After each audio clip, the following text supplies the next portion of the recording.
ଯୌତୁକ ରାକ୍ଷସ କବଳରୁ ମୁକୁଳି ପାରିଲେନି ନବବଧୂ। ଚାଲିଗଲା ଜୀବନ। ନବବଧୂର ପରିବାର ଲୋକେ ମିଳିମିଶି ହତ୍ୟା କରିଥିବା ଅଭିଯୋଗ କରି ଥାନାରେ ଲିଖିତ ଅଭିଯୋଗ କରିଛନ୍ତି ଝିଅର ପରିବାର।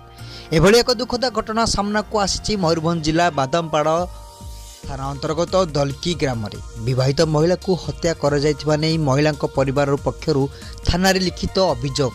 ସୂଚନାଯୋଗ୍ୟ, ବାଦାମପାଳ थाना अंतर्गत दलकी ग्रामर स्वर्गत कुशधर महांतक एकमात्र पुत्र गणेश महांत हिरारंगपुर थाना अंतर्गत पुराणापाणी ग्रामर संजय महांतक झील रिकी महांतक सहित 10 तारीख 3 मास 22 वर्ष वैदिक रीतिनीति अनुसार विवाह होता।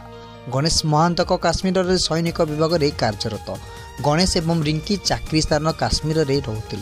गणपर्व मकर उपलक्षे परिवार सह सामिल हो पर्वर भरपूर मजा उठाई आनंद उल्लास समय कटाइबा लक्ष्य से गत 14 तारीख निजे गाँव को दलकी को आसते। सबकि ठीक ठाक थिला।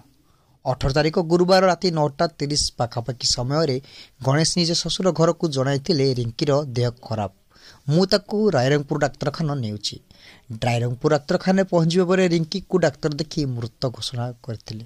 आज सकाळ परिवार एवं आत्मीय स्वजन रिंकीर आकस्मिक मृत्यु होइतिबा खबर पाई ग्रामवासी बहु संख्यार रायरंगपुर डाक्तरखाना पहुंचते। से माने विश्वास करि पार नाहंती। सतरे कोन रिंकी आउ संसार रे नाही? समस्त मन रे संदेह। गणेशक भौणी भिणोई माँ एवं गणेश मिसी रिंकी को मारी देथिबा कुहाकुही होउछथि। यहाकु नहीं सकाळ अपराह्न 5टा पर्यंत डाक्तरखाना लोकारण्य हेबा सह चापा उत्तेजना लागि रहिथिला। रिंकी परिवार तरफ गणेश महांत, माँ सावित्री महांत, ननंद झुनु महांत रिपोर्ट सबुबले यौतुक दाबी करी एक बुलेट मोटरसाइकल सह नगद टंका पाई मारपीट गाली गुलज मानसिक शारीरिक निर्यातन देउथिले बोली थाना रे लिखित अभियोग करिसथि। अभियोग को नहीं आज एक मामला रुजु करी अधिक तदंत चलाउछि पुलिस। सेहीपरि पुलिस सहित साइंटिफिक टीम आसी तदंत कला परे शव व्यवस्था करा जिवो बोली अड़ी बसिथिबारु शुक्रवार शव व्यवस्था होई न पारी आज निबार को समस्त को अपेक्षा।